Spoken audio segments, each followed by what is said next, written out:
Hi friends, क्या हाल चाल है आप सबका। ठीक हैं? ठीक ही होंगे सब। तो पढ़ाई वढ़ाई चल रही है कि नहीं? लास्ट टाइम हम क्या पढ़ा रहे थे? तीसरा पाठ वीरा वीरेण पूज्यते, इसको बताए थे आप लोग को। तो ये आधा हो गया था, यहाँ से हमने छोड़ दिया था श्लोक से। तो यहाँ से हमको पढ़ाना है, पिछला इतना बता दिया था, उसके आगे का यहाँ से है।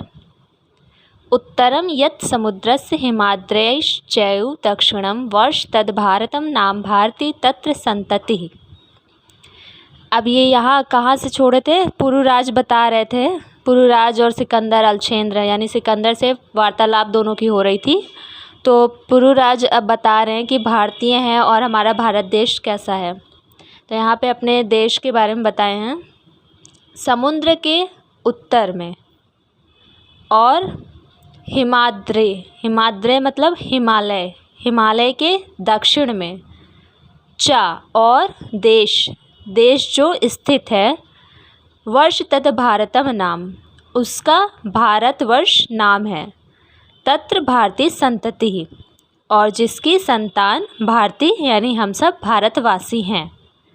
समुद्र के उत्तर में और हिमालय के दक्षिण में जो देश है वह भारतवर्ष है, जिसकी संतान भारतवासी हैं, अर्थात हम सब भारतवासी उस भारत माता की संतान हैं। अब आगे बात हो रही है। अलछेंद्रः अथ में भारत विजयः दुष्करः। अलछेंद्र अर्थात सिकंदर कहता है, अथ में तो फिर मैं अर्थात मेरी भारत पर विजय प्राप्त करना दुष्करः मतलब कठिन है। मेरे लिए भारत पर विजय प्राप्त करना कठिन है। पुरुराज कहता है, न केवलम दुष्करः असंभवो अपि, केवल दुष्कर अर्थात केवल कठिन ही नहीं है, असंभव है। अलछेंद्र कहता है, सरोषम दुर्विनीत किम न जानासि इदानीं विश्वविजयिनः अलछेंद्रस्य अग्रे वर्तते।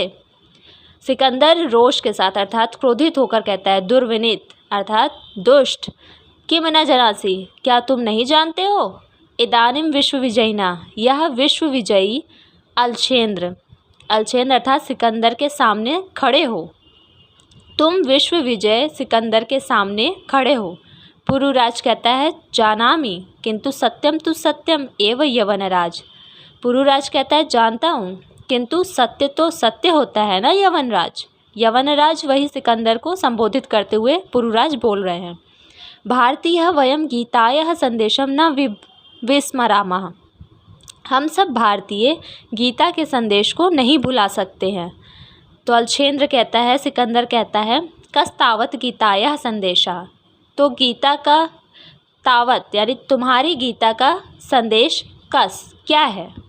पुरुराज कहता है, श्रूयताम सुनिए।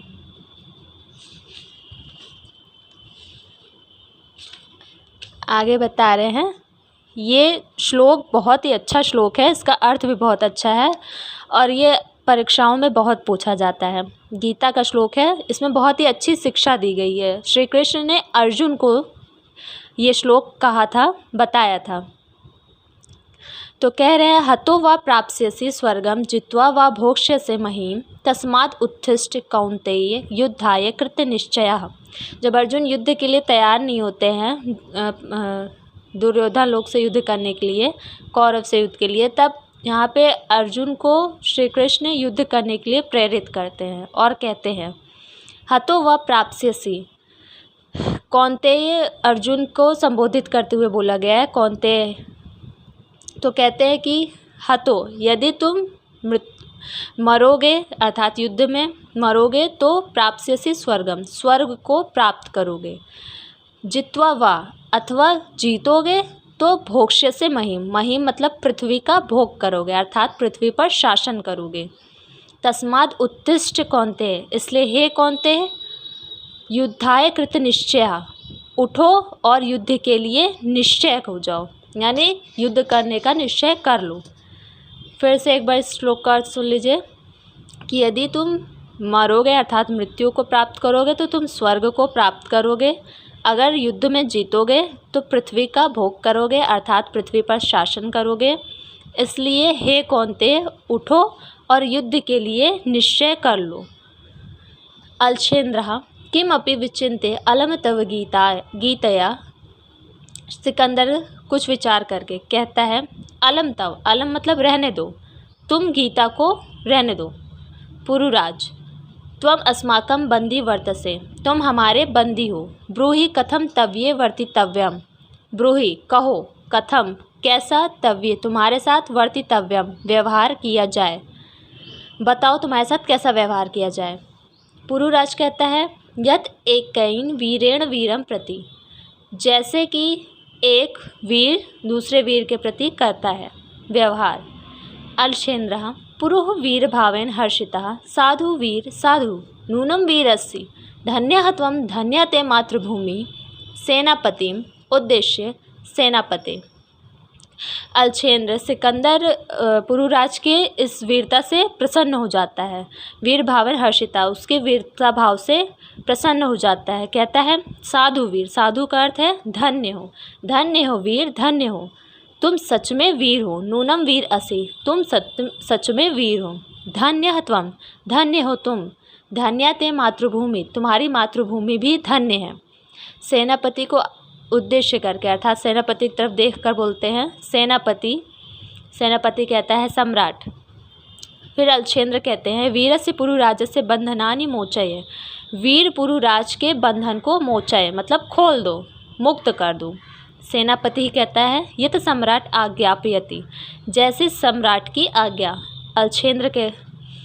अलछेन्द्रः एकेन हस्तेन पुरुः द्वितीयेन च आम्भिकस्य हस्तं गृहीत्वा वीर पुरुराज सखे आम्भिक इतः परम वयम सर्वे समान मित्राणि इदानीं मैत्री महोत्सवम संपादयामः।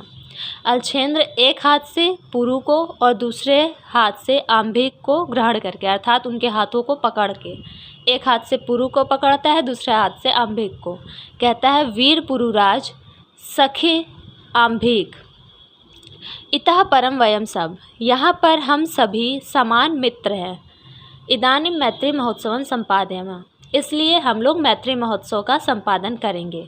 ऐसा कहकर सर्वे निर्गच्छन्ति, सभी लोग निकल जाते हैं। तो इस तरह से गाइस हमारा ये चैप्टर कंप्लीट हो गया है। वीरः वीरेण पूज्यते, काफ़ी अच्छा चैप्टर है। वीरता बताई गई है, अपने देश के किस तरह से वीर हैं, उन्होंने किस तरह से सिकंदर का सामना किया। तो ये चैप्टर हो गया है, कंप्लीट हो गया है। आप लोग देख लीजिएगा, हमने अर्थ बता दिया है। जो नहीं समझ में आएगा उसको बता दीजिएगा कमेंट में, ठीक है। धन्यवाद।